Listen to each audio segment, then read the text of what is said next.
So I saw on CBS News this morning that you gave it to me, Kevin. I appreciate that. Was it CBS News? Yes, CBS. CBS, that they did a joint venture or some partnership with LinkedIn talking about, where all these millennials are going, that they're job hopping and they're taking time off and they want to change jobs within 2 years, and a small percentage want to stay for 5 years.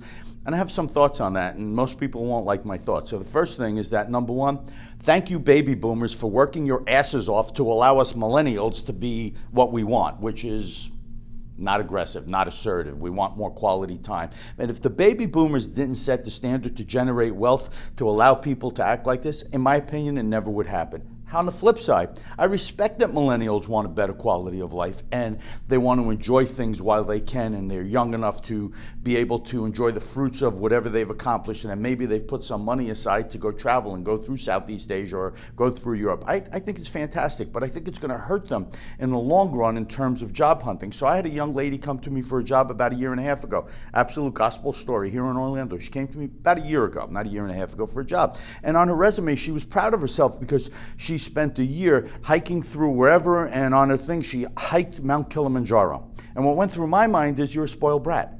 Okay, so what did you do to make a living? You lived off daddy's money.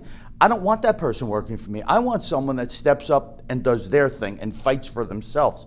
So my first thing is that I think if millennials want to travel and do whatever they want, God bless them, but they're running the risk of not creating the wealth that they're going to need for retirement down the road, because you started that in your 20s, not in your 40s and 50s like too many of us baby boomers did. Second thing I think about is that every time these millennials keep skipping jobs, it creates opportunity for other employers.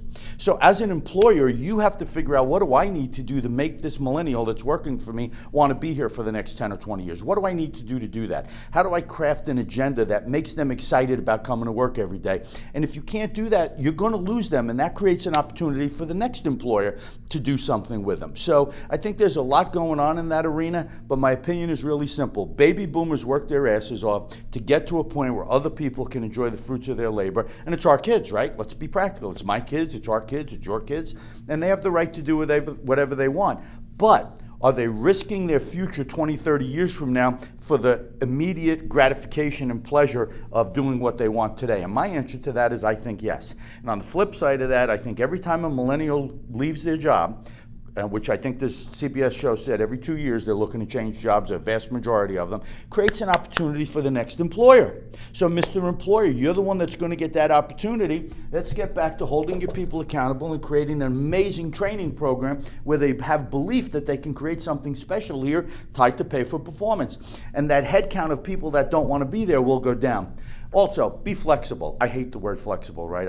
If I'm anything, I'm not flexible, right? But I think if you're flexible with your employees and allow them to enjoy a little bit more freedom in their lifestyle, they may not be so quick to run away. So I can rant on this for the next 2 weeks, guys, but that's about it for today. Have a good day.